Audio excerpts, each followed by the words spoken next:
Goals workshop. Who is excited?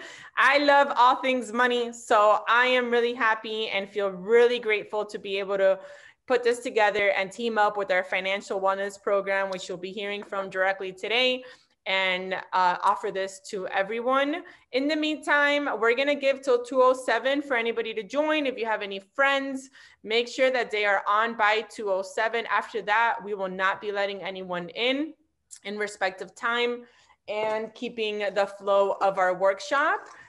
In the meantime, please check in, okay? If you'd like to work towards the January Perks program for the Healthy Living Program, please check in at go.fiu.edu/moneygoals check-in. I will drop that in the chat in one quick moment. And feel free to introduce yourselves. Tell us, what's your name? How's 2021 coming along for you? How are your money goals? What are you most excited to learn about money goals or financial wellness today? And we'll be back all together. If Kim, you want to introduce yourself in the meantime as we wait, that's also. Yeah, so nice to see everybody. I'm Kimberly Noy. I'm the program manager for the Financial Wellness Program at FIU. Hopefully you've heard of us. Very happy to be here and to be able to talk with you about money goals because, of course, I think given the time of year that we're at, a lot of people are really excited for this. And we have, I'm actually going to drop our website into the chat as well, so you can check us out on there. We're also on Panther Connect, so you can get perks for attending this event through us as well. I don't know how that works when it's like a dual department presentation, but either way, I know that you can get perks for it. So here's our website. And yeah, super happy to see you. Hopefully, if you can turn on your camera, that would be amazing. Just because, it's always nice to look at people and llamas. I see somebody has a llama or an alpaca up as their picture, which is super cool too. But hi, Vanessa. Hi. Thank you. You're brave. Nice to see you. Yeah, so does anybody have any particular money goals in mind that they would like to share in the chat with us, or that they feel comfortable sharing in the chat?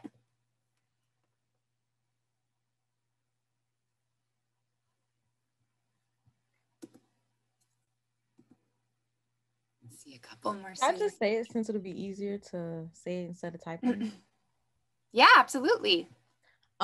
For me, I think trying to learn how best to at least manage splurging or try to stop myself from splurging so I can help myself save money. Saving money is my biggest money goal for this year. Awesome. Thank you for sharing that. Opening a savings account, I see. Awesome. Those are great goals. Eduardo also added that preventing himself from buying unnecessary things. Yeah. So we're actually going to go over prioritizing things a little bit later in the presentation. So that'll be helpful, I think. Love those.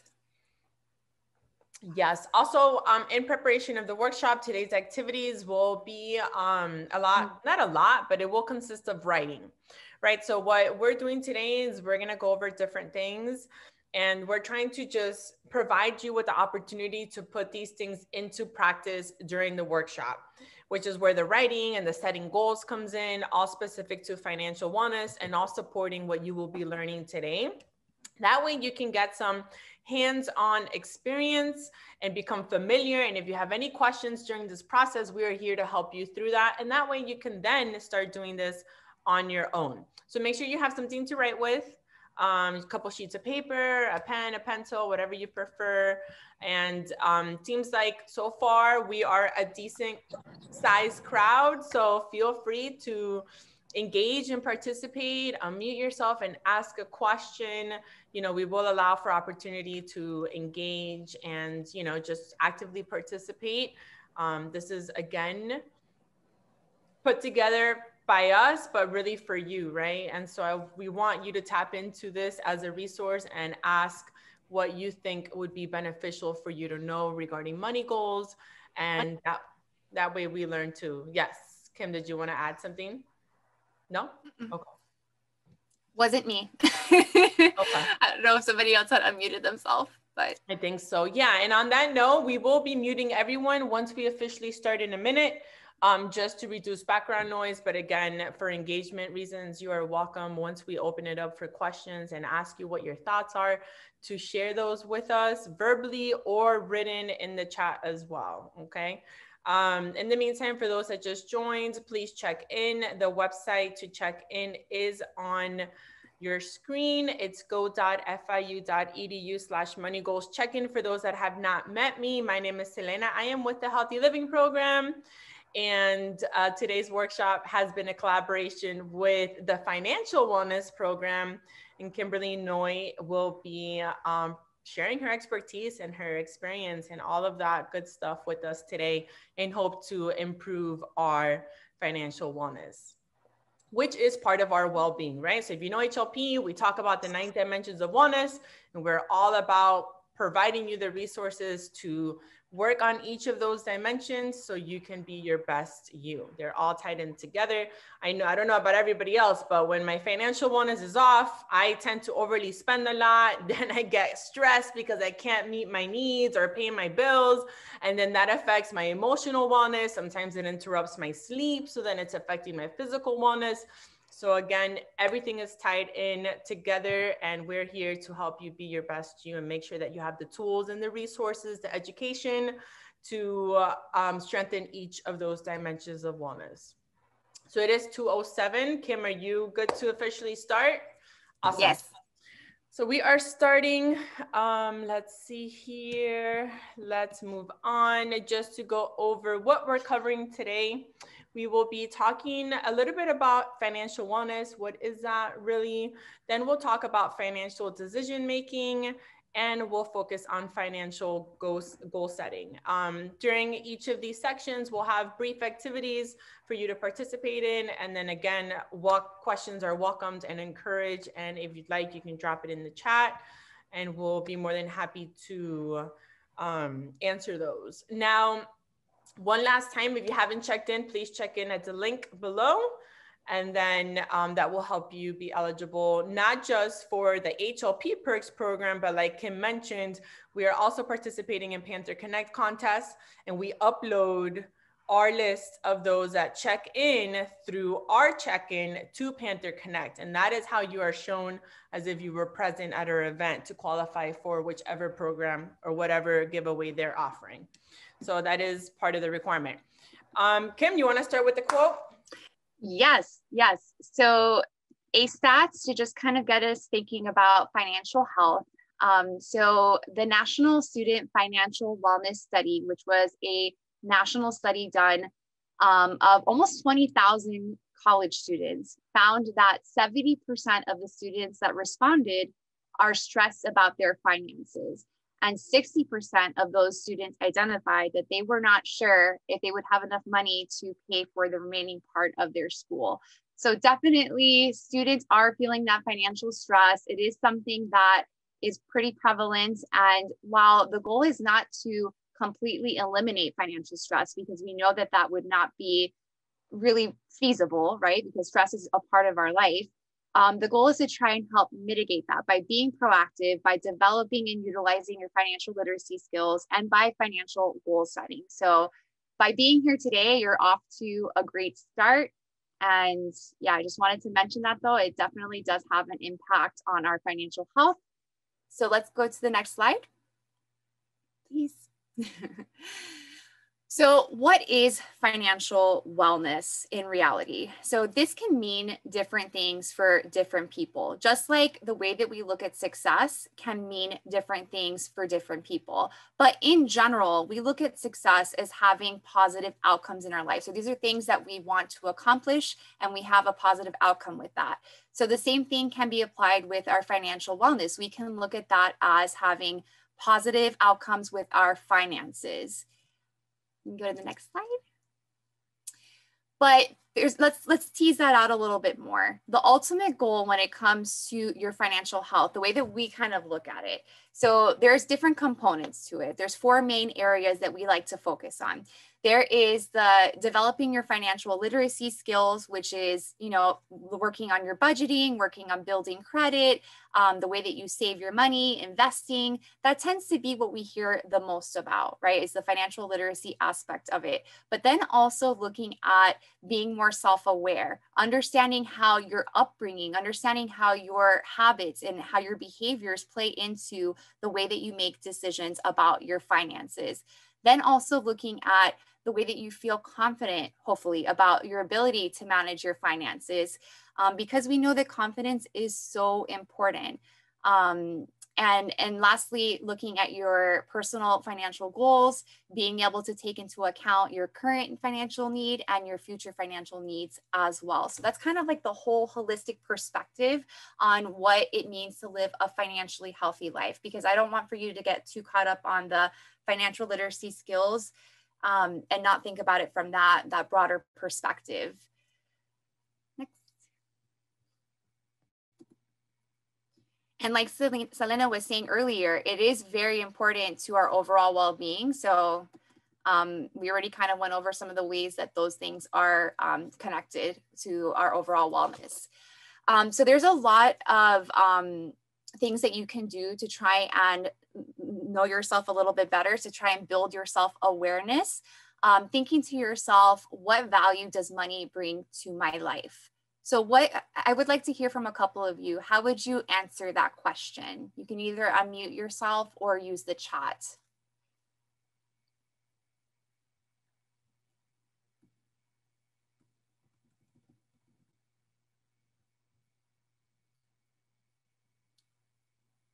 No brave souls?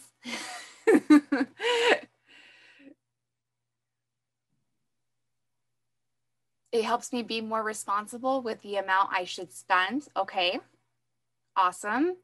What else? What else comes to mind? So thinking about what value it brings to your life, like what worth does money have in your life? Having a job makes me realize how fast money can come and go. For sure, for sure. It definitely comes in very fast, and it can go out just as fast as well. Not faster. Yeah, faster if not. I mean, I think we're asking for us to kind of discuss what value, right? What value does money bring to our lives? I know we have to have people have some sort of association with money and what it brings to your life. And it could be a lot of different things. For me, value is financial security, stability. That's just some of the values that money brings into my life, even happiness at times. Yes, definitely. So those are more like intangible things. Having that sense of financial freedom, being secure, happiness, those are all associations, like you said, that you get from having money in your life, right? So what are my characteristics that help me make financial decisions that make sense for me? So what are some things that you're good at that help you make good and practical financial decisions? What comes to mind? Being organized. Okay, definitely. And how do you see that playing a role in your finances? That could help when it comes to budgeting. Yeah, for sure. For sure. And even going back and checking on, how you're doing with your financial situation, for sure. Realizing what you need versus what you want. Nice. That's awesome. I'm so happy to see that. We're going to go over that in a little bit. So that's really great. Making sure that you pay your needs first before indulging in wants. Wow, look at you all. That's fantastic. Awesome. Anything else? So for me, when I was thinking about this, being organized, I'm pretty organized. Depending on the week, my team is here, so they can tell you that it fluctuates. But anyway, so being organized is something that I'm pretty good at. So budgeting and checking my finances, it does come a little bit more naturally for me. Something else that I think is a strength is that I tend to be a little bit more cautious. So I would consider myself to be a cautious money spender. So those are some of the strengths that I thought of with myself. What are my characteristics that may make it more challenging? So at the same time, you know, we can play at being a cautious money spender, like I said before. Me being cautious is a good thing, but if I'm overly cautious and I'm not willing to take any risks ever, then that means that I'm probably missing out on potential returns that I could have. So for example, like if I were to delve into investing with a small amount of my money and just give myself the green light to, you know, to work on that and to try and make a little bit of money back while I'm young-ish and I can still do those things, right? So you have to also think about what are your characteristics, or maybe just some of the assumptions that you may have that will influence the way that you make decisions about your money. So what comes to mind for you? Can you identify any characteristics that might make it more challenging for you?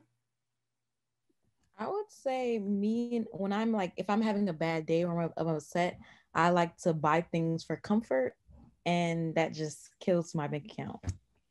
Yes, yes, yes. I could relate. Like you're on a bad day, you're on Amazon, click, click, click. Yeah, I do that, and then I overeat as well. I stress eat, you know, and if I'm out somewhere, I'll buy things that I don't need to eat really as well. Retail therapy, definitely. So also looking at what is your current financial reality, which I know it sounds a little funky, but what do I mean by that? It's about really acknowledging your financial situation. It's very simple, right? But even though that sounds simple, it's something that we may not be very comfortable with doing. There's a lot that goes into that. So what your income looks like, what your expenses are you spending more money than you make, which you might be because you have to, or maybe it's something you're working on. Nothing in this workshop is meant to make anybody feel bad. Nobody is a financial perfect guru, you know, person that has everything all together. So when I say things, don't, you know, I'm just trying to kind of like go over stuff with you, but know that this is a non-judgmental space. And when I was in college, I was certainly spending more money than I made. I can tell you that right now. But anyway, so the idea is not to feel bad about it, but you have to aim to try and spend less than what you make, right? Because we know that that's the way that we can invest in our financial goals. We can have money left over to save, things of that nature. But you have to be comfortable with looking at that. And sometimes we find ourselves, you know, being in what I call financial denial. So I don't want to look at my bank accounts. I don't want to look at my credit card bills. I don't want to talk about it at all. You want to tell yourself like deep down inside that everything's going to work out. So you don't really like address your issues. You don't really have an idea of what your big picture financial situation looks like. And there's lots of different ways that we kind of maneuver things so that we put those things to the side, if that makes sense. So we have to be aware of that. And we really do have to kind of be comfortable facing those things head on and, you know, using our support systems, talking to our friends, talking to, you know, people at school. So again, just being aware of it, being able to face it and being comfortable with that. And then looking also at your big life goals, because I know that especially since, you know, you're students, you know, we tend to focus on what we need right now, but also thinking about, you know, jumping forward a few years, 5, 10, 15, 20 years from now, what are you going to want at that point?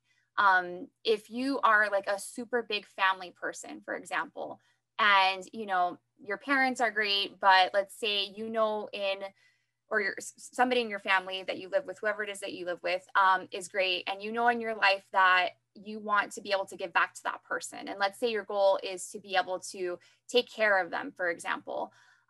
You know that at this point, you have to kind of start planning for that, maybe not in your early 20s, but sooner than later, because you want to have a little bit of saving that you're putting away every month to get you to that long-term goal. Or let's say something a little bit more fun. You want to travel the world and retire early. That's something that you have to kind of start accounting for now so that you will push yourself to that long-term goal that's going to take a while to get to. So also not forgetting about that when you're planning your goals. So let's get into needs and wants, which I'm super happy that you all mentioned that before. That's really great. So we're jumping into the financial decision-making piece now, because we know that understanding our needs and wants, that is a really, really important part of making financial decisions. So needs can be different for different people, right? But generally speaking, we look at needs like things that are essential for you to be able to live and work. So typically they're things like housing, transportation, insurance, gas, food. Did I miss anything? Does anything else come to mind? Cell phone. Oh yeah. Yeah. Cell phone's very important. I mean, I don't really think we can survive without one anymore. Not just a cell phone, but I mean, really, you kind of need a smartphone, honestly. Yeah. I mean, it's debatable, but at this point, with a lot of data. Yeah. Anyway, okay, so that's typically what we look at with our needs. Wi-Fi, yeah, definitely. And then our wants, those tend to be things that typically you enjoy, they'll make you more comfortable, but they're not necessarily things that are, essential for your survival, let's say, or they're not part of like your basic necessities, right? And it gets a little bit tricky when you're looking at your needs versus your wants, because the way that you fulfill your needs might differ. So let's say, for example, I'm a college student, right? And as a college student, an internet connection is necessary so that you can submit your required assignments and get good grades so that you can be successful and all that. So no one's going to argue with you there. It's very important, right? But how you gain access to that internet connection can vary. So you can, as a student, go to the computer to use a computer at the library. You can go to a cafe. You can use, well, I know with COVID, it's those examples are not as great, but you get what I mean. You could use, a roommate's computer. You could purchase a modest internet plan. You don't necessarily need like the fiber optic internet plan that costs, $80 a month or whatever the case may be. So that's a need that you have. It's a legitimate need, but the way that you fulfill it is your choice a lot of the times. Not all the time, but a lot of the times. So really trying to distinguish that in your head so that you feel a little bit more in control over deciphering between these two things. So that's something to keep an eye on. Next slide, please. So also, and by the way, you can definitely stop me if there's any questions that I need to stop for. I don't look at the chat because I'm really bad at multitasking. So assessing need, something else to further help you distinguish between, where something should fall, right? You can ask yourself, do I really need this particular item? Like, is this something that I really, really feel like I need? Is it something that is essential to my basic necessities? Things of that nature, like we talked about before.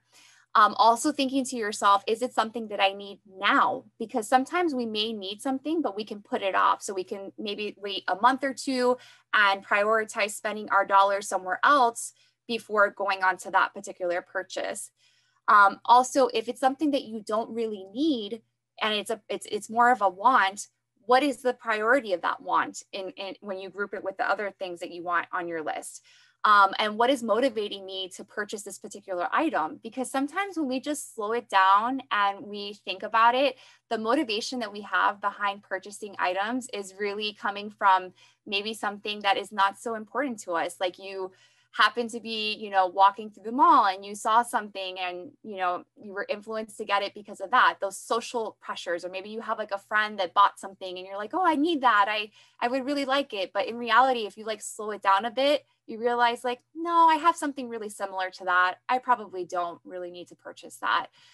So just stopping and asking yourself, what are the intentions behind my purchase? That can just be really rewarding in it of itself.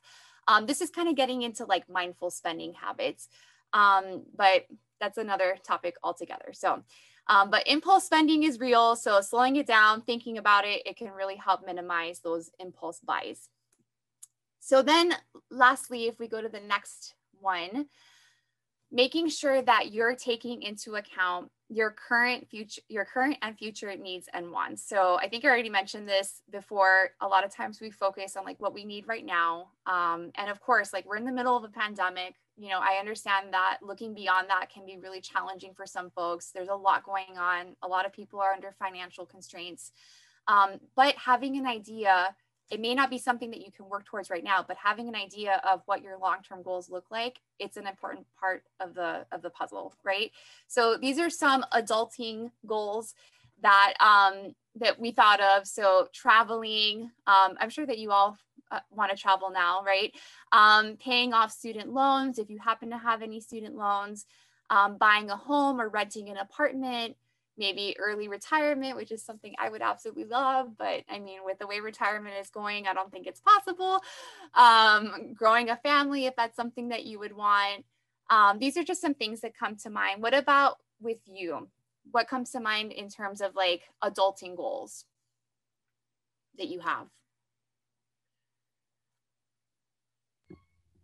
Definitely credit. I'm gonna start building my credit. And also I got an email from FAFSA saying I could start paying off loans. So I wanted to like kind of just like ease into that a bit, maybe like if I have a spare 50 or 100 to put to the side towards a loan here and there, I think that would be good as well. So that's really what I'm trying to do right now. Yes, that's awesome. That is awesome, Vanessa. Thank you for sharing. Good for you about the loans. That's great. And building, yeah, I mean, those are great goals to have. And that's something that, sometimes we tend to like put off, but building credit is also very, very important while you're in college, so that when you transition out of college, you're able to benefit from having that established credit history. So credit for the fall semester. Yes. A vehicle. It'll definitely probably make, your time management a lot better. You're going to get a lot of return from having that car in your life. Definitely. Awesome. So then let's go to the next slide.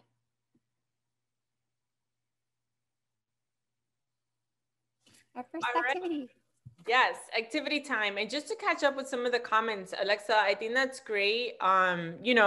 It's never too early to start planning and just have an idea of what's to come based on what it is that you want to achieve, right? So there's a lot of different factors that we're considering when we're sitting down and assessing our needs, current needs, what's happening right now, what needs need to be met, considering the pandemic, considering being a student, everything else, and then also what's coming in the near future and things like that can impact you later on this year or next year as well, or things that will happen. You eventually want to apply to dental school, have an idea of what that's going to look like and how you can start saving for that now. It's definitely doable. I think a lot of it just goes down to getting into the work and little by little creating action plans that you can put down for these. And that's what we're going to do today with all this information.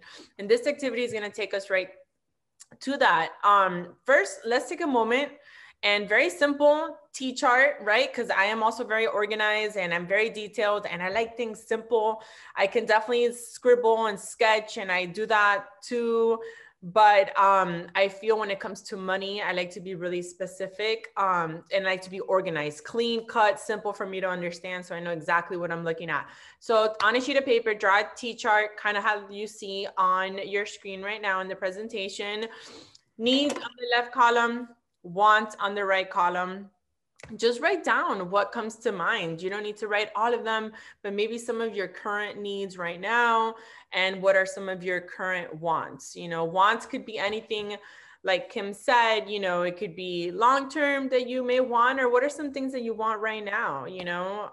Could be anything that you feel you would want to gift yourself or that you'd want to use your money for. And I encourage anybody to unmute themselves now and share with us some of your needs and some of your wants. If you have any questions up until this point, if you want some guidance into identifying between a need and a want, is it really a need? Is it a want? Can a want convert into a need? I myself, psychologically can convert and persuade any want to a need, right? But that's the point of being aware and having that self-awareness that obviously, you know, I want 100 crystals. I don't need 100 crystals to survive or to make ends meet at this time, right? So you need to be able to be mindful in that way and really call yourself out, right? With the faith that knowing I can save up for 100 crystals. I can start by buying one crystal in 3 weeks when I save up for it. So it's not like you'll never get your wants, right? We will go into that later too, because we do believe in that, but it's a matter of just being mindful and having that self-awareness. So does anybody want to, I'm just catching up with the chat. I mean, I've just gone overboard, you know, I've gone really overboard for the past month. And I'm just like, it's catching up to me now when I'm like, wow, you know, I really don't even have too much to spend on groceries. I need to ask someone to lend me money because I get paid tomorrow, you know, and it's just not being mindful and being present when I'm making these financial decisions between my needs and my wants. Right. So if anybody wants to share, by all means, tell us some of your needs, wants, or if you want to ask for some guidance, we're here to provide that as well.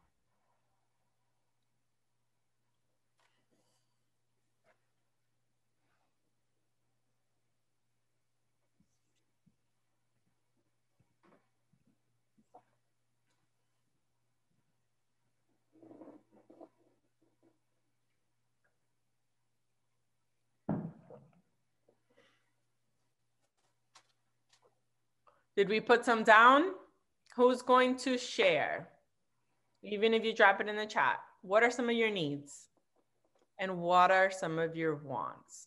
You will need some of these for our future activities for the workshop because they're all tied in together.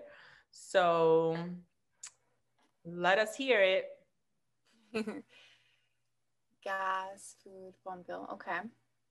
Food, water, yes. School, clothing, definitely, right? Maybe resources for school. So whether it's a laptop or maintaining, you know, having internet and things like that to sustain your responsibilities in school, right? All of that is tied in there as well.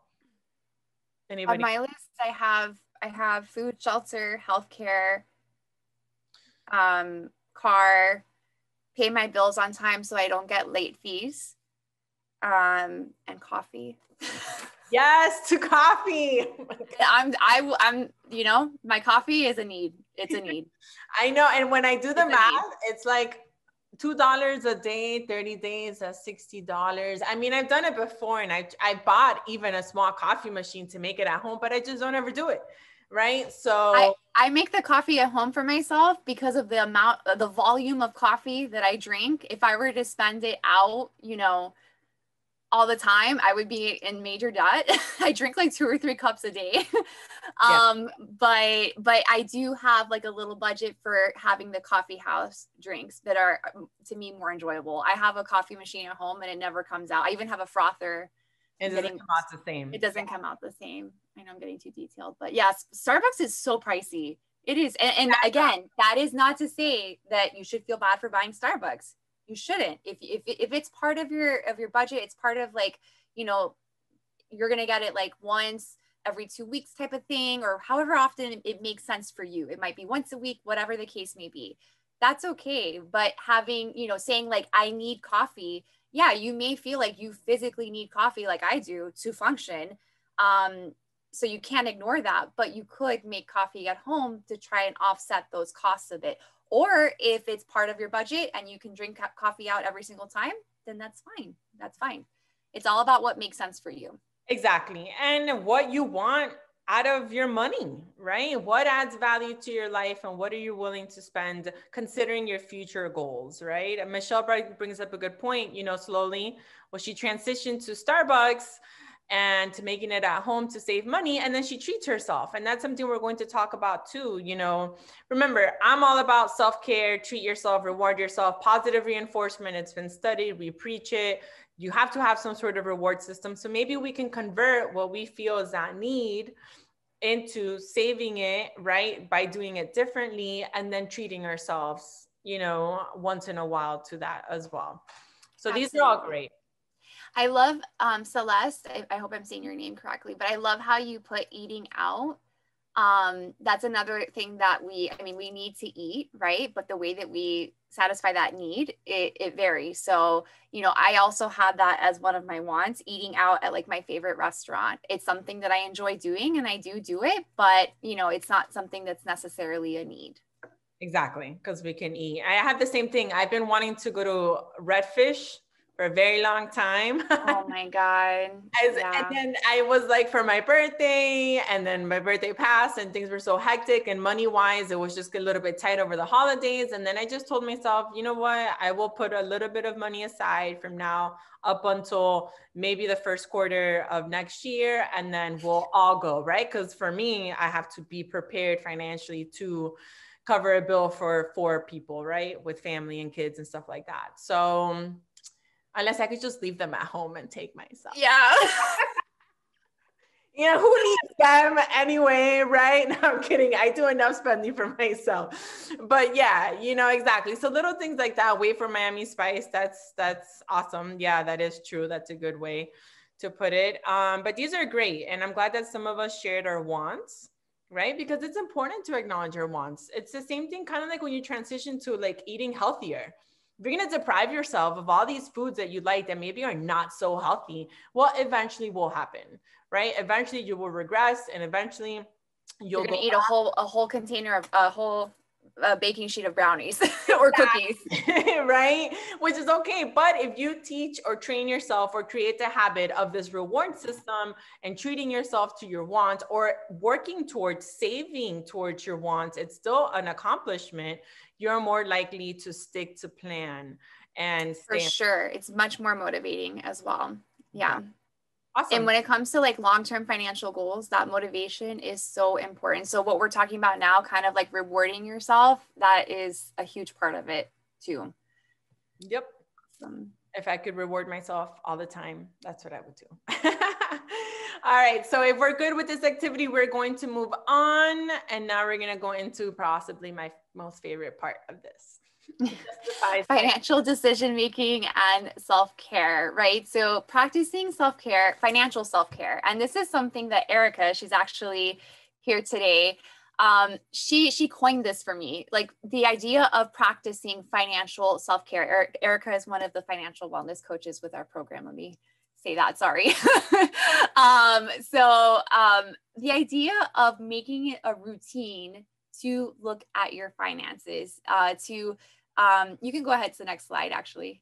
To make informed decisions, of course, if you want to make sure that you're thinking about the decisions that you're making with your finances, you want to talk about your finances. And I know that this is something that can be a little bit taboo. In my house growing up, like finances was not something that, like we really talked about very often. But there are occasions where it does make sense to talk about your finances with your friends, share some of your financial goals. Maybe if you have like a problem that you're trying to work through, it does help a lot to be comfortable talking about it. Regularly checking your bank accounts. This will help you identify what your spending habits look like. It's going to help you identify if you've been subject to identity theft. Which hopefully that never happens to anybody here.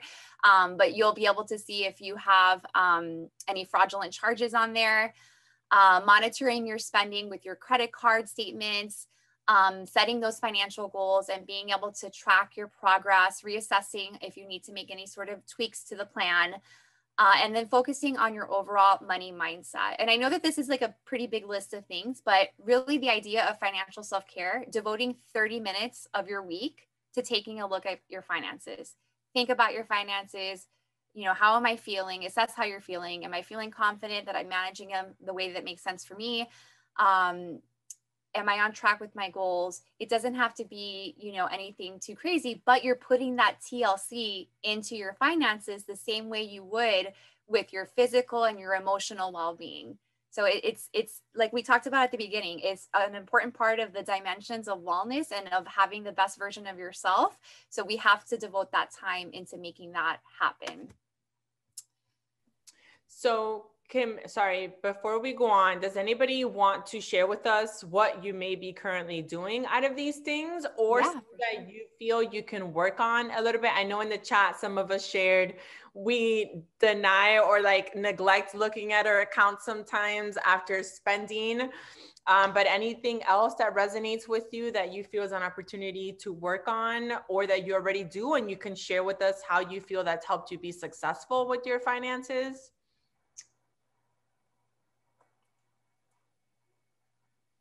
Let's see the chat. Yeah, so me too. I didn't check my credit card balances for like all of December because I knew that's all I was doing is charging them. So I'm actually right there with you guys. For the longest time, checking my account was something so stressful for me because it was like, guilt and fear and all these things. So the way I combat that is to pair it with something enjoyable. Like I'll do a face mask, I'll make myself some tea, and in that moment I sit down and do something that I dread, which is looking at my bank account, because I have those nice moments to kind of offset that. And I can like kind of positively reinforce myself that this isn't something to fear, but it can be like, a nice relaxing activity that I pair with relaxing things I do. I love that, Erica. That is a great point. I mean, we're talking money goals, but there's so much associated with money in general. And a lot of those feelings as well, like you mentioned, like I'm not just scared to check my bank account because I know that I overly spent on things that are maybe my wants and not necessary, but also because there could be some shame and guilt and remorse associated with that. Absolutely. And we have to learn to navigate through that. So that's a great tip, to kind of pair it with a relaxing activity or something, that will help you feel a little bit better about it. Because that's a way of coping through that in that moment. And I think that's great. So thank you for sharing that. Thanks. And Eduardo, I know you shared also that you do check your bank account regularly. And I think that is a great way to keep on top of, to see if it's being hacked or anything. So, and paying with cash. Yeah, I like to pay with cash too. I feel good when I have cash in my wallet, even if I'm using my debit card, it just feels different. I feel like, I don't know, it's just actual cash at hand, maybe it's just old school way of thinking and stuff, but it carries a little bit of a different feeling for me when I do have like 20 bucks in my wallet that I can just easily pay. I also feel like I'm doing good in helping them not pay credit card fees. So it's kind of like a good exchange energetically, financially as well. These are all great. Does anybody else want to share right now about some of these that they do, or some that they would like to work on? I don't talk about my money a lot for me.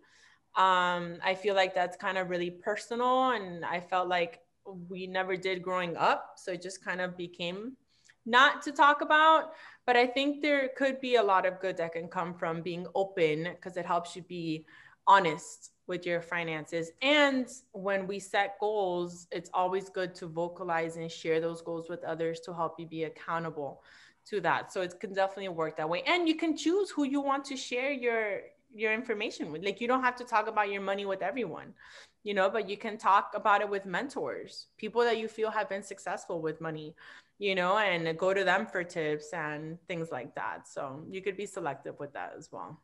Kind of like Alexa saying that she goes to her mom to ask for advice, and she's more experienced, and she has that open communication with her. That can be part of your self-care.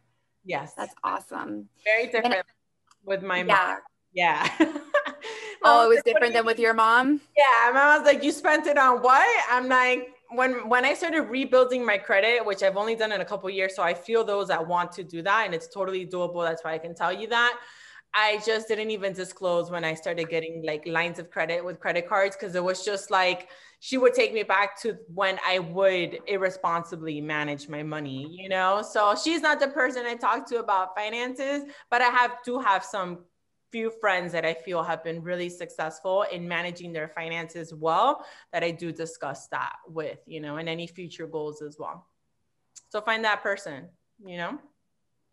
Yeah, Vanessa, you mentioned that you feel afraid to check your bank account after you go out with friends. So maybe, it could be part of your self-care to plan for those things a bit more structured. So like saying to yourself, you could even use like with credit cards, it's a little bit easier sometimes to keep swiping. But if you have like a set amount of cash with you when you're going to go out and you allocate that for your week and your social outings, that can make it a little bit easier for you to stick to what you had intended with your budget.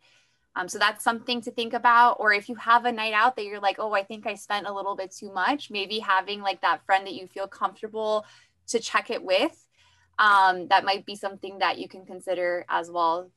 So different approaches to make ourselves feel a little bit more comfortable with it. Yeah, those are great tips. Very, very useful. All right, so we'll go on to talking about balance. Yeah, so we touched on this already. Balance is key. We're not, suggesting that you never cater to your wants or that you never do things that you enjoy. Then it becomes really, really cumbersome. It's the same thing as like what Selena was saying with never eating, like, let's say sweets or carbs. If you deprive yourself of things that you enjoy, it's going to be really hard for you to stay on track. So it's about that balancing act between things that you know that you need that are urgent for you to focus on now and things that you maybe don't need as badly. And trying to pull a little bit from both of those areas when we're focusing on our financial goals. So we've already kind of touched on assessing your financial reality. This is something that you can look at a little bit more independently after the workshop, whenever it is that you spend the time looking at your finances, so you could dig a little bit deeper with that. We've talked about your needs and what you need now and also in the future, right? Accounting for both of those things. Something that we have not talked as much about, it's just a quick little example, understanding like what is most important to you and also how your financial goals fit into your lifestyle. So something that I thought of that was relevant to share with you all, I had a goal of short-term goal of building my an emergency saving fund because I'm a parent. I have a household and I have 2 children. I have a spouse. So when the pandemic hit, I was like, oh my gosh, like I really don't have, the type of emergency fund that I probably should have in place, given that I have all of these financial obligations, right? So that was something that I took a look at my budget. I was trying to figure out where can I trim back. And something that I had to go through in terms of like trying to save money, like just trying to trim money from wherever I can, right? So the coffee thing is obviously one thing that I looked at. Also something as simple as like taking the highway to work. That was one thing that kind of stood out to me. So that adds up. Like I think that if I'm remembering correctly, it's like about $2 each way for me. It might be $3. I have it on the spreadsheet somewhere, but whatever. Right now I'm only on campus 2 days out of the week. So it's not that bad, but when you're going to work 5 days a week, it really, really adds up. So I was trying to think to myself, what can I do? Do I stop taking the highway altogether or do I do something else? So I made a compromise with myself. I decided to take the highway to work because, in the morning I need my time with my kids. Things are hectic. I don't need to like pressure myself more by, taking the streets and getting into, heaven forbid, an accident or something like that. I take the highway to work and then I take the streets on the way back because my time is a little bit more flexible then and it makes more sense for me. So when you're creating your goals, thinking about where can I trim back, what really makes sense and is conducive to my lifestyle. It may not be that you can, take the streets, for example, because your time is, you're always on a time crunch or whatever the case may be. So you have to be realistic when it comes to that and understanding what fits into your life. So I think that we can go to the next slide. So these are the steps that we have already started on. We already have our list of our needs and wants. I don't know if after talking a bit more, you have anything that you want to add to that list. But then we're also going to create a system that can help you prioritize their importance for you. And then from there, we're going to go ahead and come up with at least 1 to 2 goals that we kind of want to take with us and focus on moving forward. So this is just one way of looking at prioritizing your needs and wants, right? So you don't have to necessarily use this particular system, but we thought that this was a pretty, easy to follow, aesthetically pleasing system to use to prioritize. So prioritizing your list in order of 4 stars to 1 star. So 4 stars being something that you need. It's very, very important. You need it now. So for example, on my list, what I would put 4 stars for is food, shelter, healthcare, paying my bills on time. Those are all like really, really high priority, need to do those things now type of needs for myself. Sorry. And then also moving on to the 3 stars. So it's important, but it's something that you can plan for. So on my particular list, I have taking a vacation. That is super important to me because for my self-care, I need it to stay sane. I cannot I cannot go without one. Like I really need to disconnect and, have that time away. Getting a massage, for example, getting new clothes, upgrading my computer. Those are things that made the 3-star part of my list. And then looking at 2 stars. So these are things that are somewhat important, but are not really enough to justify 3 stars. So things like getting my nails done, which by the way, again, for some, that might be 4 stars. I don't know. I think because I know Selena always has her nails on point. So she might be one of, and it is part of your self-care, right? So it might be a 4 for you. It might be a 3 for you. But for me, it's a 2. It's somewhat important to me. So I can do without it, but it's somewhat important. To afford to go to my favorite restaurant, I also have that as a 2. Having faster internet, because my internet is not the greatest right now. It's important to me, but it's not enough to justify a 3 right now. Then we have 1 star, right? So these are things that are not really important. These are things that we could probably do without, and that maybe we can revisit later on. So on my list, for example, I have new makeup as a 1 star, because even though I kind of would like that, it's a want. I really have a ton of makeup already that I need to finish and use. I don't really need to be purchasing more right now. Designer glasses, I don't really need that right now. And it's not something that's very important to me. Buying lunch out when I work on campus, again, I'd like it, but it's not something that is important. So that's why I have it for me as 1 star. So this is going to look different for all of you. The way that we define these things on our list and the stars that we give it, it's going to be different, and that is okay. But we have to think about, what's going to fit into my lifestyle, what is the highest priority for me right now, and try and have it all, allocated according to that. So what do you think about this particular system? You think it's pretty clear and it's something that you would be able to try out? Okay, awesome. So one more thing, you will try it out. One more thing before we get into that though. If you could go to the next slide. Awesome. So when prioritizing, it can be difficult, right? So purchasing, this is just an example that we came up with, trying to think about what brings the most value to your life, or in other words, the most bang for your buck. So let's say that you have the goals of purchasing a laptop so that you can stop using the library computer. And another goal that you have is purchasing a microwave for your dorm room.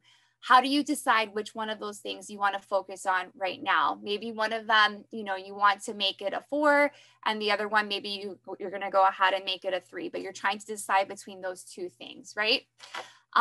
You basically want to go through what is going to give you the most return. So for example, if you are, constantly being late to class because you go to 8th Street Cafe to have your breakfast, and you're also spending money out, and having a microwave in your dorm room is going to make a big difference in not only saving money, but also your timeliness with school, then maybe you want to go ahead and prioritize that. Or on the other hand, if you have, you're getting late to class because you're using you're submitting your homework late because you don't have your own laptop, trying to think about like, where should you best allocate those dollars and what makes the most sense for you at this moment? What are you going to benefit from the most? Because we are often faced with having to make decisions about these types of things. And a lot of times it has to do with being a student. So they're both equally important, right? So trying to decide between those two things and think about where you're going to get the most bang for your buck.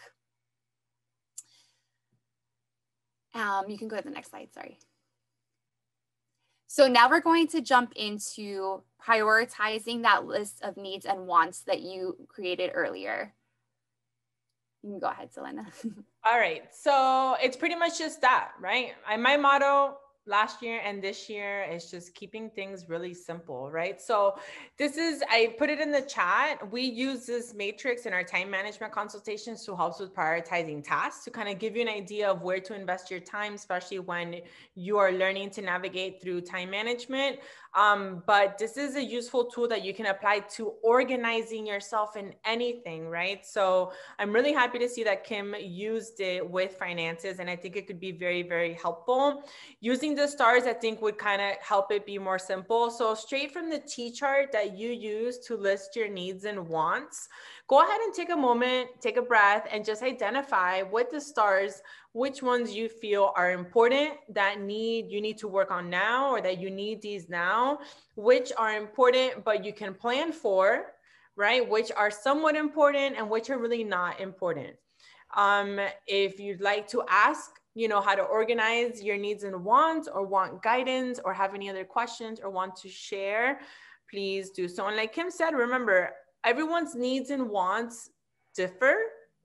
On top of that, we all have our own values. I do value travel and like making memories with the family. When I was younger, it was more about material things, and buying my love as a form of expression for my kids. Now I feel my values have shifted as I've grown and developed, as will yours, as you continue to grow and learn about yourself, and time passes. And now I value creating memories and non-tangible things. So that's usually on my list too, as very important. A vacation or time off and being fully present.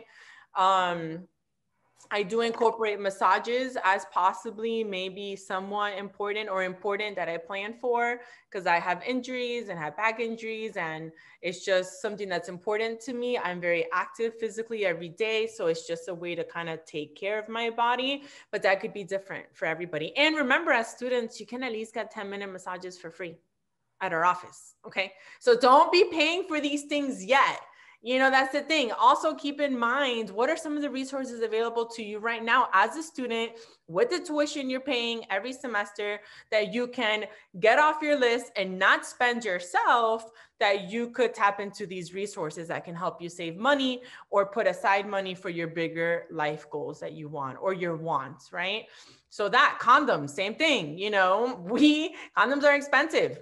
Stop paying for them. Come into our office and pick up a bag of condoms for free. No questions asked. Come in every day for condoms. That's fine. You're saving yourself. I mean, I haven't seen how much they go for, but last time I saw it was like really expensive. These are little small things that you have resources as a student, and you're really paying for these as part of your tuition that you can tap into, which will help you shuffle some of your needs and wants in different priority, right?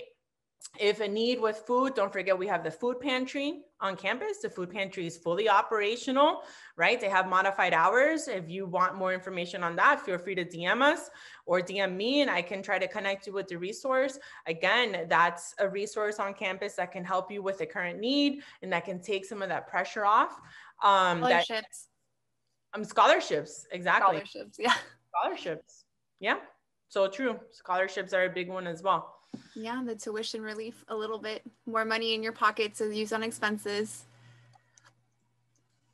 Agreed. Does anybody want to share how they're organizing some of their needs and wants?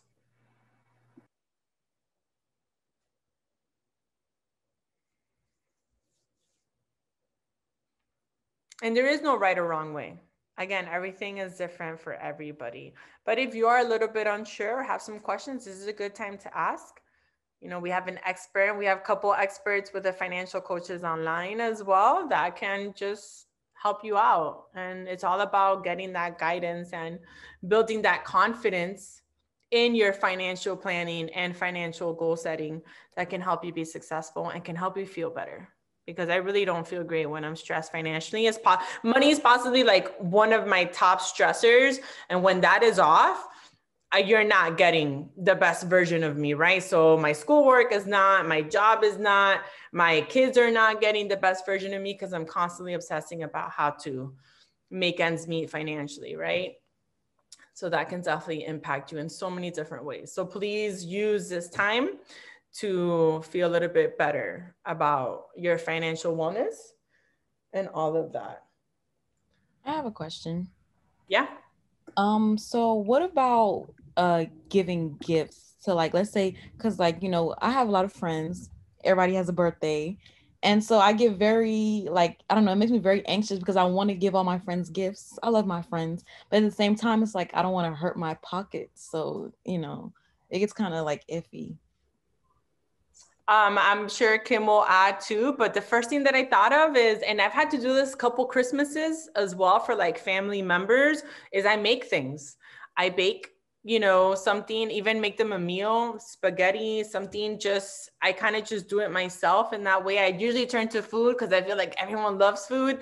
But if not, sometimes I've done things like a simple note and just decorated really nicely. Or, I like to draw. I don't draw as often, but I'll incorporate that and I'll just write them a heartfelt message, or I'll offer to do an act of service, right? Some of us have that love language of acts of service. Is there something that I can help you with? I may not be able to, give you a gift at this time, but I'll be down to go do your dishes or help you clean up, or let's spend the day out together. Let's walk by this park. We can do a workout there. Those are some of my tips and some of the things I incorporate, Yeah, I think that's a great point, Selena. And also, I mean, like just finding ways to be a little bit more savvy with your gift giving. So that's important to you. You're getting a return from that. Like you're cultivating those friendships that you have and you're showing that person that they're special to you. So you don't want to go without that, but trying to figure out ways that you can do so in a more budget friendly manner, especially since you said you have a lot of friends, so then it becomes really difficult. I go through that same process. I something that I also do is I create a list of everyone that I would like to buy gifts for. And then I also try and create a budget for that gift giving before the holidays. Since I celebrate Christmas, that's a huge expense that I have because of my family and my friends, my teammates, my work colleagues. But I try to allocate, what I'm going to put to that, and then also be strategic whenever possible, gifts that cost a little bit less, but mean a lot to that particular person. On that note, and I know maybe Kim and I can discuss like doing a workshop with financial wellness and tying in the energetic and spiritual side of it, and also taking a moment to acknowledge our past associations. So for me, that's what happened when I was younger. It was, I felt that I could show my daughter love by buying her all these things because I wasn't really fully present. And I remember the day that somebody told me, and it's kind of what my mom did growing up. And I just kind of learned it. Somebody told me the most valuable gift that you can give anybody is time, and presence, and that's probably why I value time so much now. And I consider that into my costs when I think about my money too, time, convenience, all of that. So sometimes, you can express what you want to express, that love and appreciation for your friends and your families with time, and whether that's done in an act of service or planning just like a nice, picnic at the park with just some sandwiches, very basic things, or something that you made. It could be flowers also. I think people just like, the thought really goes a long way. Yeah. Does anybody have any other questions? These are all great questions. I mean, it's important to acknowledge. I know I have a lot of things when it comes to money that are still associated to my childhood, how I was raised, my association with money, and it does impact my finances, right? Hence why I keep buying crystals, because it's like never enough, but I have a whole not enough thing. And the same thing happens with gifts. In our family, we decide for the holidays, we'll do one gift, we'll do an exchange, but then you always feel like, is this gift enough? It's only like a $10 budget that we set. And I feel the need to overly spend because I am convinced that there's a connection between the gift and how much I really care for that person. you know, and Yes, always the you case. nailed it. Yes, you're making me think about myself. Yeah, definitely. Like when, for example, like when I buy something on sale, which somebody mentioned sale, I think Eduardo did, I feel guilty if I spend less money. Like I'll find like a toy on sale and then I'm like, oh, but I planned on spending 20 and I only spent 10. Should I be buying something else? Well, then what was the point of me like looking for sales and doing all that stuff to begin with? You know, like we kind of, like you said, like you associate how much you're spending with how much you care about that person. And in reality, like who said that that was the way it should be? That is something to pay attention to as well. Like you hit it on, that's a really, really good point, Selena. Yes, thank you. It's just stuff we learn over time, but by being mindful, right? Even incorporating simple practices like meditation and some of the things that, you know, we do at HLP will just help increase that self-awareness when you can kind of identify, you know, what is my reasoning behind this financial decision that I'm making, or this even financial goal that I have, you know, it's just like I could have saved up for my daughter to go to a 4-year, you know, university, which would be great, be my goal. And imagine all of a sudden my daughter now tells me she's applying to Miami-Dade College, you know, and I could have put pressure on myself all this time to plan for that when things shift over time and now there's a different plan, right? But where was that stemming from? That was stemming from my desire or need to like, that's the only way she'll be successful, you know? So there's a lot that's tied into financial goals. Just try to be clear, you know, and focus really on what your needs, wants are. And if you have any questions, take a moment to reflect and go within yourself, you know, and take a couple breaths and just really ask yourself, what is the purpose behind this need or this want? Where could it be stemming from? And then go from there, right? But it's a process and you'll learn about yourself a lot, I think, as you develop your financial wellness too. And some things are not always the greatest, but then you'll learn and you'll work. So for example, today I called FPL and I just had some questions and they're like, by the way, you have a $384 deposit. And I've been a member of FPL for like years, right? And I was like, well, when do I get that back? They're like, when you make a on-time payment for 24 months. And I'm like, but I pay like 1 day late. They're like, no, it needs to be on time. So now what happened in that moment? Wow, I've had money there that I could be using for my own needs and wants. And just because of thinking maybe 1 day late is okay, not really being on top of my budget and planning accordingly, I don't obviously have access to that deposit, right? So what happened in that moment? I didn't feel great about myself. And I realized I should really be a little bit more mindful of paying this bill on time.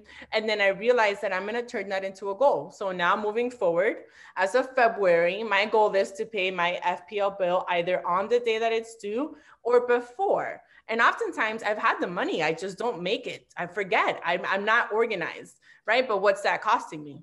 Almost $400, you know? So it's like, you just learn these things as you go along and as you make mistakes and you just fix them and you set different goals and you grow through them.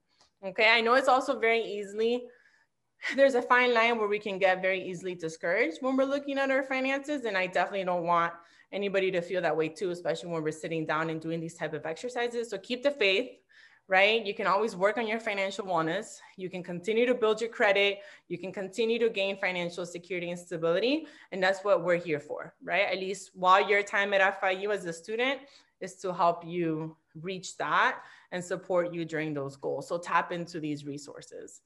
Yes, definitely. And just to add to that really quick, a lot of times, I mean, I know that you all are here, so you're working on your financial well-being, which is fantastic.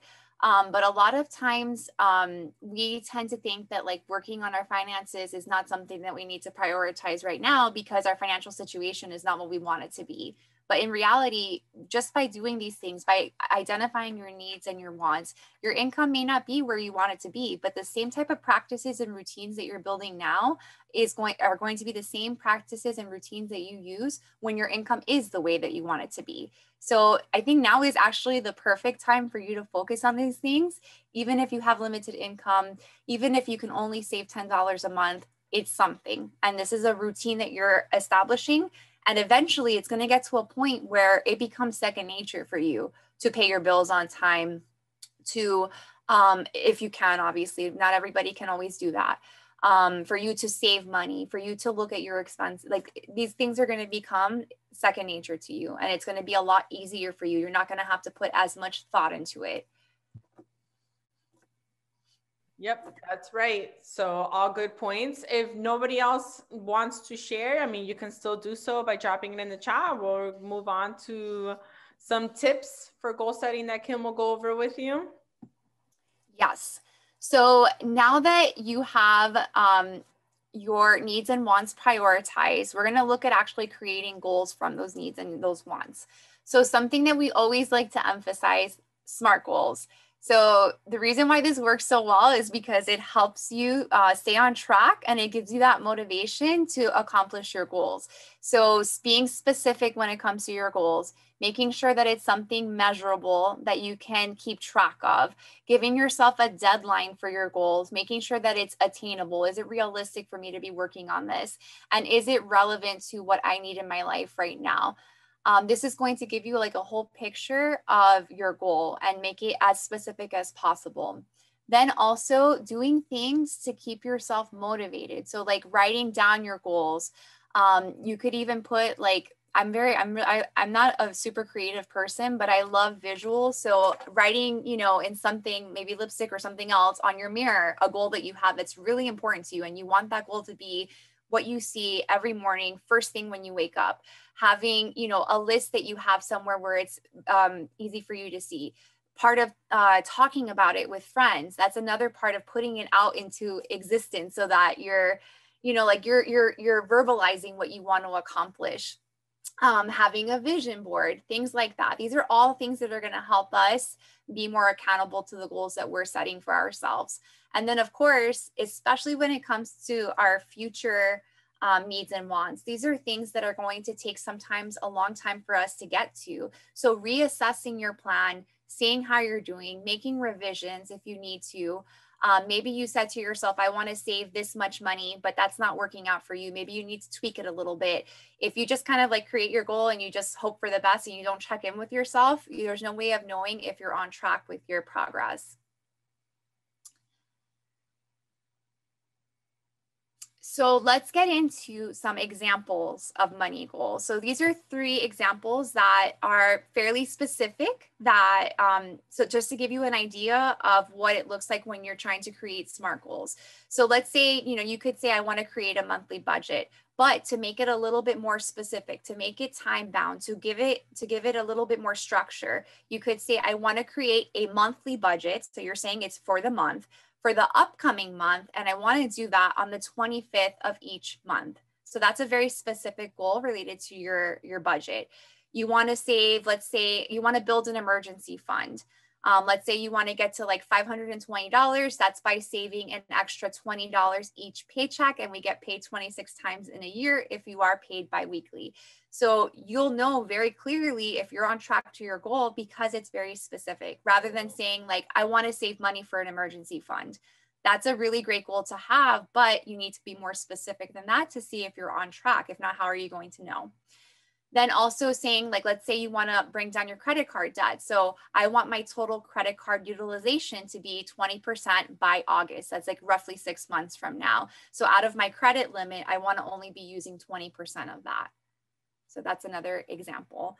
What other money goals come to mind? Like, what are some goals that you can think of? Like looking at your needs and your wants and kind of like trying to brainstorm a little bit further. Like what are some things that are important to you? You can use the chat, or you can unmute yourself and just share. Well, my goal has been the credit card thing, because I knew I overly spent during the holidays.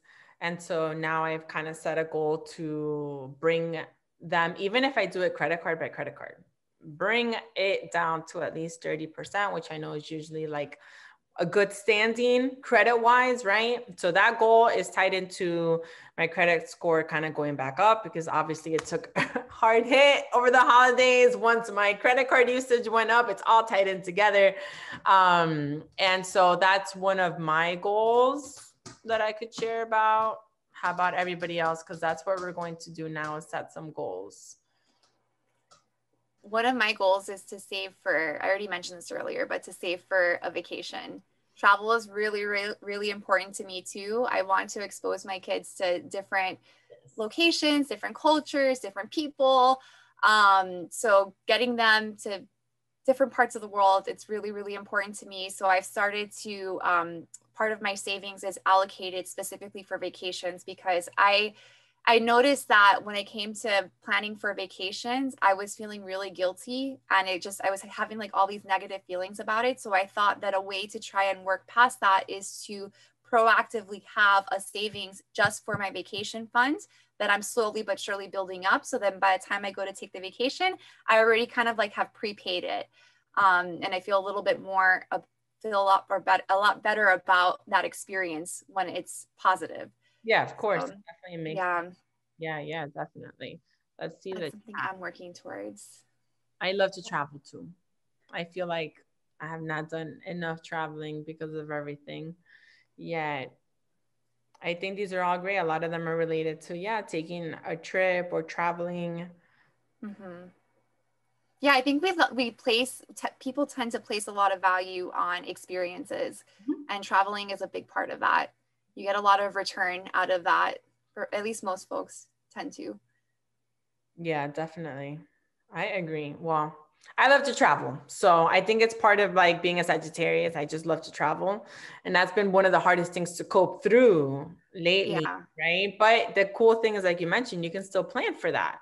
So I know my daughter graduates from high school and she keeps telling me she wants to go to Jamaica. So I know somewhere in there, I have to make a trip happen to Jamaica. Then I just kind of get stuck in that planning, because I'm like, is that even going to happen this year with everything that's happening? So if it's not really likely to happen this year, do I still need to plan for it financially? And the answer is probably I still should, because I could break it down even smaller, little by little, and just put something away to save for it. Yeah. Absolutely. Something that you mentioned earlier, so like saving for graduate school, some of us may be considering graduate school, and that takes a lot of time and effort. So like studying for your GRE, getting like the materials that you would need to, let's say like have a practice course, that can be anywhere from like $400 to $500, because the test itself, I believe, is around $200. Some of us may be thinking about living on our own if we're not already, or moving, relocating. You usually need like first, last, and a deposit to do that. If you're renting, or if you're buying a house, you need, more than that. So these are all things that, as we're preparing to, whenever you get to that point, transition out of college, we're going to have like on our minds, and it takes time to save for that. Those are some other common goals that I hear from students. Also like getting a car, or leasing a car, or buying a used car. That's another big one. Somebody had mentioned that earlier as well. Paying off a credit card, like Selena said.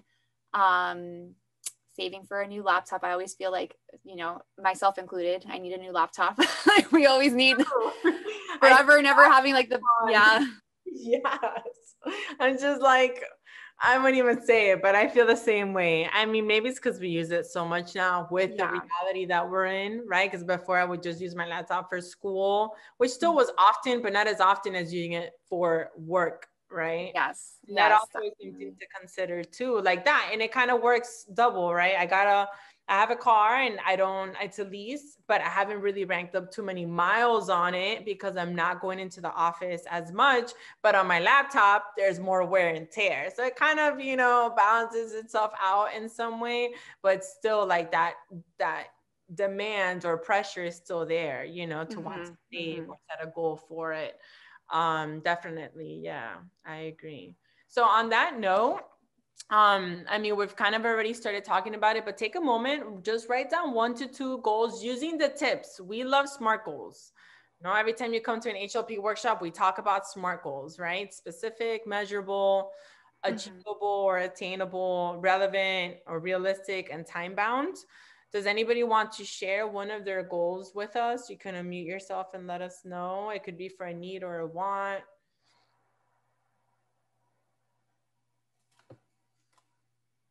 Well, actually, for me, it's not so much a like materialistic goal, but it's a more like emotional goal, which is to set boundaries.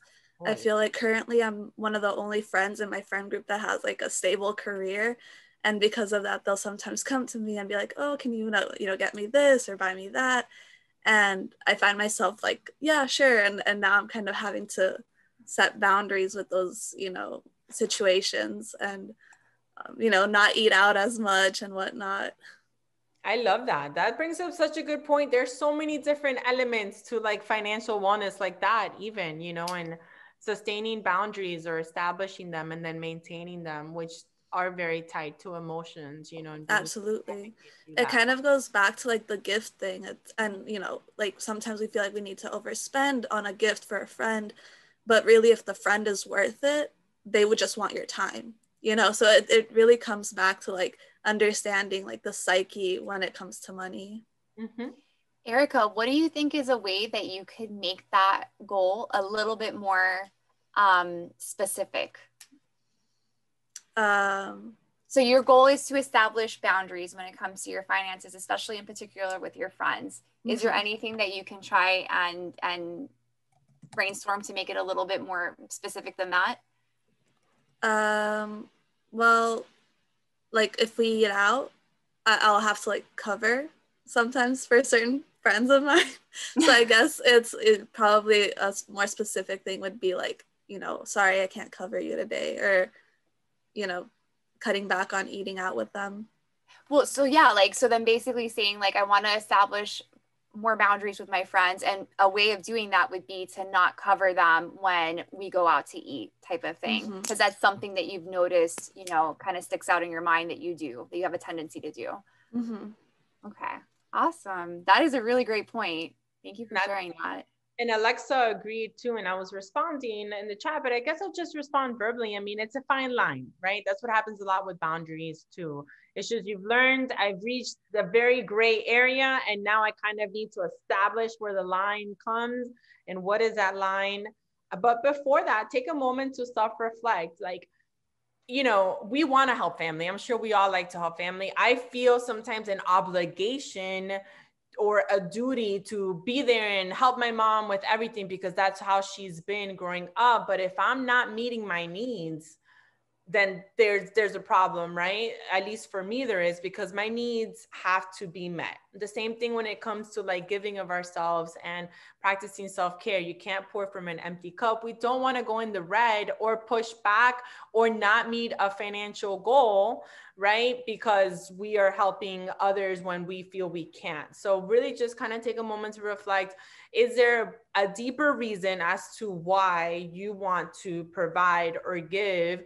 And then set some boundaries based on that. Communication is a big part too, especially with your friends. I'm sure they may have gotten used to, oh, okay, yeah, I can just go to Erica for money or for help and communicate, especially if they're family or friends, you have strong relationships with them. Obviously, you're coming from a good place, but communicate openly with them and let them know, hey, look, right now I'm working towards a specific financial goal. And it's important that I'm more mindful about my money. I'm not able to help you with this financially. Can I help you in any other way? Can I come over and help you with this task? Can we bake something together? Can I make you an extra plate from my meal prepping that I'm doing for the week that I can take over to you, and try to, find a compromise with each other, but definitely making sure that your needs are met, not just financially, but as a person, and as a human. And you need to thrive, and you're a student, and you need to focus on that, and you need to feel good, right? That's really important too. Yeah. Absolutely. Anybody have any other goals? Like some that were mentioned earlier for your needs and wants. How can you convert that more specifically? And I feel like there's a lot tied into like a financial goal like that. Maybe I want to buy another car, but it's not just about saving for the car. It's making sure my credit is reasonable, right? If I'm looking to finance a car. And so there'll be some goals that I need to set for the credit. One goal that I have, That's okay. Tell me, Athena. sorry, I think my thing froze you, so I thought you were finished speaking. It's okay. Go ahead. Tell us. Okay.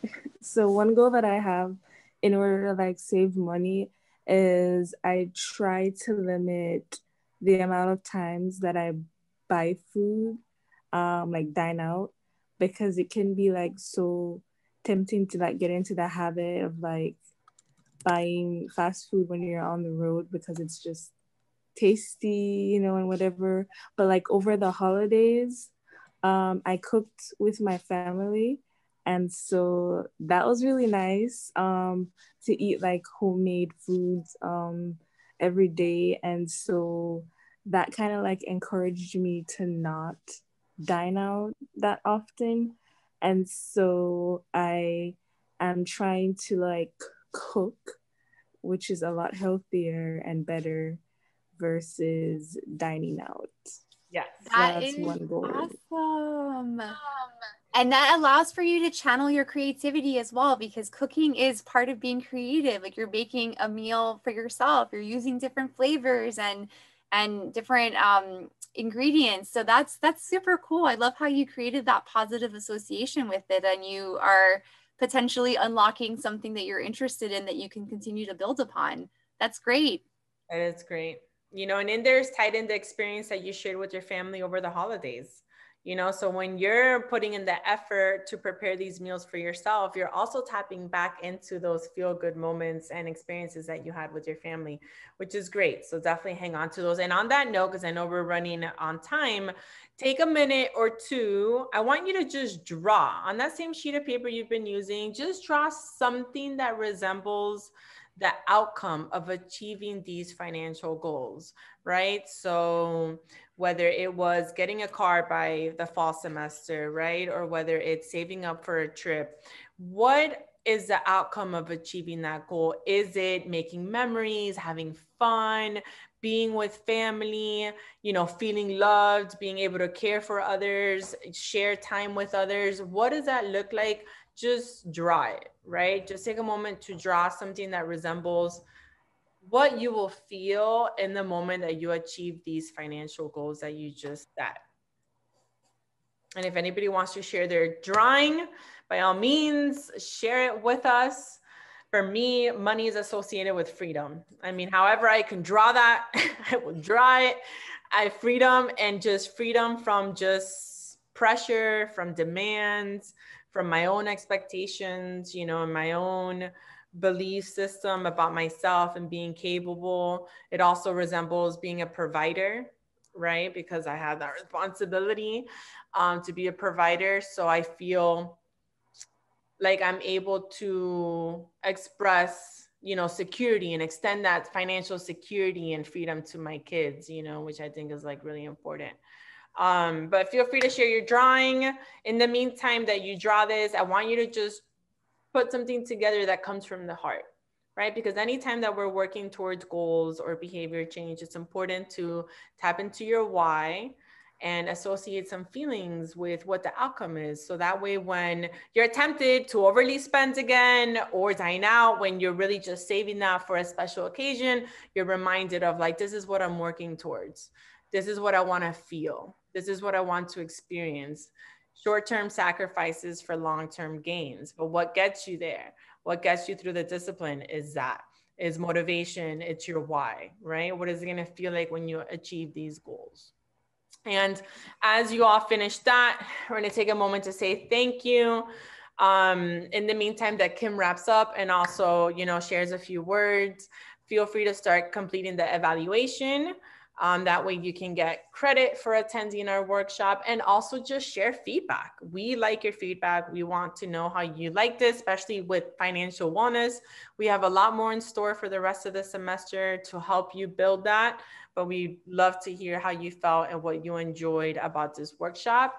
And feel free to show us your drawings. Kim, did you want to say anything?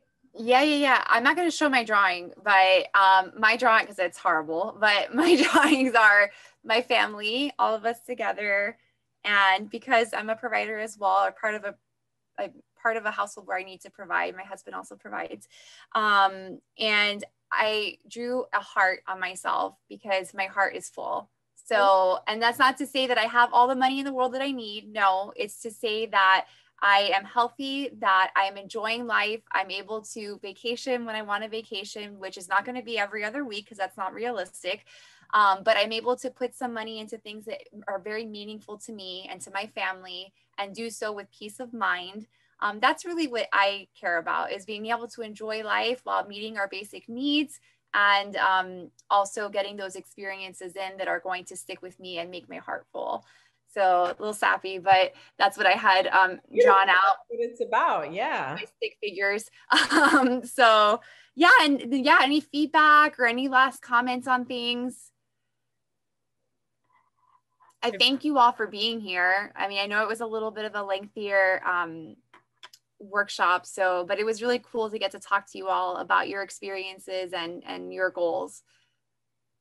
Yes. Well, I mean, money, I love to learn about money. So however that comes, we're really grateful to have partnered with the Financial Wellness Program, Kim, and thank you so much to your coaches as well. And for those that attended, yeah, any last minute questions, or if you want to tell us about your drawing, you're more than welcome to do that. Thank you, Athena, for your feedback. I've been wondering when I would first see you at our workshop. Happy to see you. I hope you enjoyed your break, right, with your family. I'm sure it was really, really special. And that's it. Any questions, feedback, unmute yourself. If not, I think we're done. And we're very grateful to have you here with us, and we hope that this has been helpful. And if anybody, so just a quick question I saw, if anybody needs confirmation for attending, you can email me. So I will put my email into the chat. And I'm happy to do that. So yeah. That's a good question. You saw it, Kim? Do you guys offer one-on-one for financial? Athena, do you mean like one-to-one counseling? Yes. So we're getting to that point where eventually Erica and Michelle are going to be meeting with students to talk about financial wellness, and to work on the coaching aspect of it. We're still setting up the infrastructure for that. We just have reached a couple of little hiccups along the way, but we will be ready for that in the next few weeks, I anticipate. So I will definitely take down, I mean, I already know you, so it's okay, which is a great thing. You're always attending all this stuff, so that's great to see you. We will reach out to you and let you know, and certainly we would love to set you up with an appointment. Yeah, because I love your guys' program. I actually RSVP'd for all of them.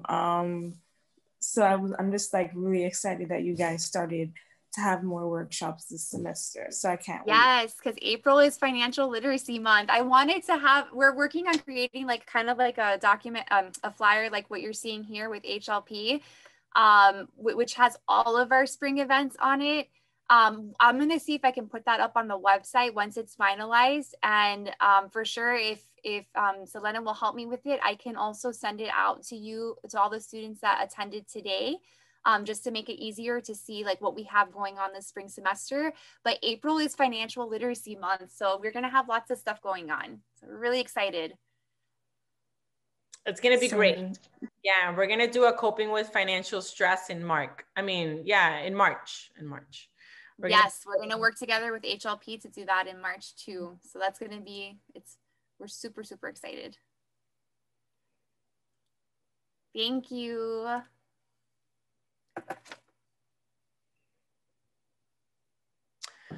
Well, all right, everyone, we are going to end the meeting now, the Zoom meeting now. We appreciate all of your participation. And again, if you have any questions, you can reach out to either Kim or myself. You know where to reach me.